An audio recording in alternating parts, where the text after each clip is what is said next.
Hello friends, my name is Shayla and today I'm here to give you some tips for surviving readathons or winning readathons, if you will. As you guys might have noticed, I do participate in readathons every so often, and I have a tendency to read everything that I put on those TBRs and sometimes even more. So I wanted to talk to you guys about how I'm able to do that and why I end up winning at readathons more than losing at readathons. So tip number one that I've got for you is to be realistic with what you can read. So if it is a very busy time in your life, maybe don't participate in this particular readathon, or be realistic and pick only 1 or 2 books, whatever your reading pace allows you to. Because then you don't feel like you're letting anybody down if you just pick 1 or 2 books to read during the readathon. Challenges are always optional with readathons. All readathons are there to do is to encourage you to read or read more than you might typically read. Tip number 2 that I've got for you is to make a plan. So with something like Tome Topple that I'm currently participating in, what you can do is you have 14 days to read tomes. So I have 5 books on my TBR.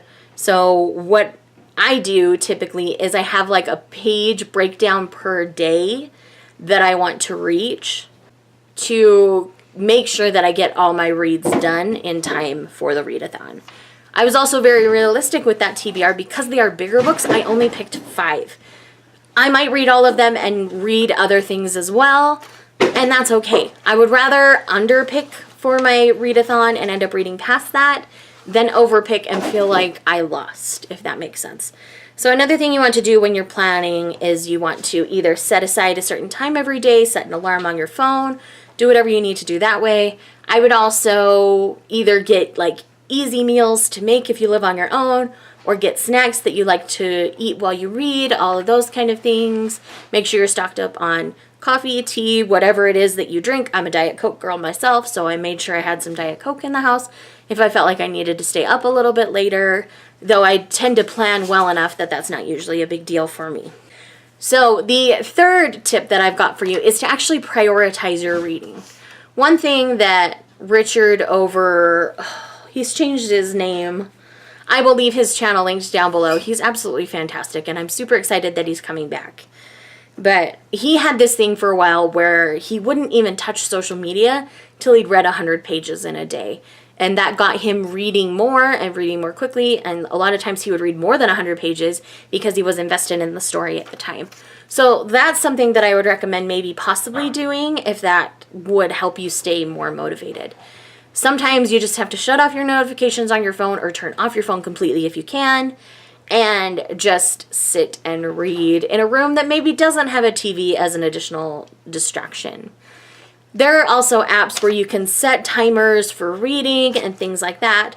So I would just, prioritize your reading. In that, you can also take a book everywhere with you so that when you're, sitting in the car wash, or you're sitting, at a doctor's office, or getting your oil changed, any of those kind of things where you just sit and sometimes fiddle fart on your phone, take a book with you and read a book, or make sure it's a digital book so you can read it on like your Kindle app on your phone, things like that.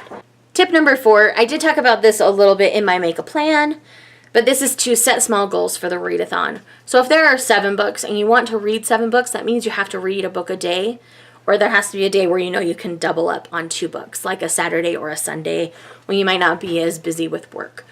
As I said for Tome Topple, I usually do a page count breakdown. I divide it out over the 14 days, and it's like, okay, I need to read this many pages in this book. And, I kind of have an order picked out before I start my readathon. That's part of making a plan. So it's like, okay, if I get this far, then I can do this or whatever. So I like to also play video games and things like that. And so once I reach my goal for the day, I can do those other things. I can play on my phone. I can go play some Pokemon Go outside. I can play Stardew Valley. I can watch a movie with my husband. I can do any of those other things that I enjoy doing, but I've already met my goal for the day, if that makes sense. Tip number 5 is to be flexible. If you're a mood reader at all like me, sometimes you need to have some flexibility in your TBR. So if there's a certain challenge where you might have 2 books that are possible, talk about 2 books in your TBR talk about both of them. And then when you get to that moment, just go with whatever one is feeling your mood at the time. And, you know, sometimes you get into a readathon, you end up being busier than you think you are. So don't beat yourself up if you don't read all of the books that you put on your TBR. It is okay. As long as you've read something during a TBR or a readathon, you've won the readathon. Like, that is just how it all goes. So definitely just be flexible, kind of go with the flow. If you're a mood reader at all, this is particularly an important point. Tip number 6 is to avoid distractions. Again, I've talked about this a little bit already. So if you need to just like delete Twitter or Instagram off your phone for the week of the readathon, do it. Like, whatever you need to not stay distracted. I like reading in a room without a lot of distractions. That tends to be my bedroom, actually. The only time I ever turn on the TV in my bedroom is like before bed. I know, really bad habit. Don't judge too harshly.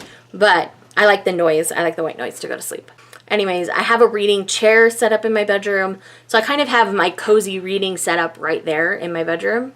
So that's why I tend to read there. It tends to be one of the quieter places in my house. And it just goes really well for me. Find someplace quiet. And even if that's even like going to a park or something, so that you have that peace and quiet. If you live with a lot of roommates or something, that might be a good idea for you. But anyways, anything that is a distraction for you, find a way to either like prioritize your reading and then worry about your distraction, or, you know, just find a way to avoid it by either deleting it off your phone, or, you know, it's that like reward system. It's like, I get to play my video game if I read this many pages. That works for a lot of people as well. And tip number 7, the last tip that I have, I think is the most important, and that is to still just live your life. Don't let the readathon take over your life. I used to do this early on when I started first participating in readathons, where I shut down everything in my life. Like, I told my husband, you're not going to see me for the next week because I'm doing a readathon. And I've gotten to a point now where I can do a readathon, but I'm still okay to spend time with my husband, to watch a movie, to play video games, things like that, because I plan them out better. So it's okay to still like go to dinner with your friends. Don't feel like you can't because you're in the middle of a readathon. When Booktubeathon's coming up here in about a month or so, which is part of why I wanted to make this video, but Booktubeathon goes over my birthday, and I'm actually going to be going out of town for my birthday. My mom is the coolest person ever, and we got tickets to Backstreet Boys for my birthday, so we're going to be driving down to Vegas and going to the concert. All of this during Booktubeathon. I do plan on vlogging, so you'll get to see that, but I probably won't be reading quite so much in those 2 days that I'm going down to Vegas. So, you know, I'm going to have to plan my TBR accordingly around that. Plus, the day before I leave, I want to spend it with my husband. So I probably won't be doing too much reading that day. But, you know, I'm still going to live my life, even though I will be participating in Booktubeathon. So anyways, guys, those are the tips and tricks that I have for readathons for you. Let me know in the comments down below if you have any additional tips or tricks, because I would love to share these with anyone and everyone. If you're new here, welcome. I'm Shay. Please subscribe and hang out with me. I would love to see you guys around, and I will see you guys in the next video and in the comments. Bye.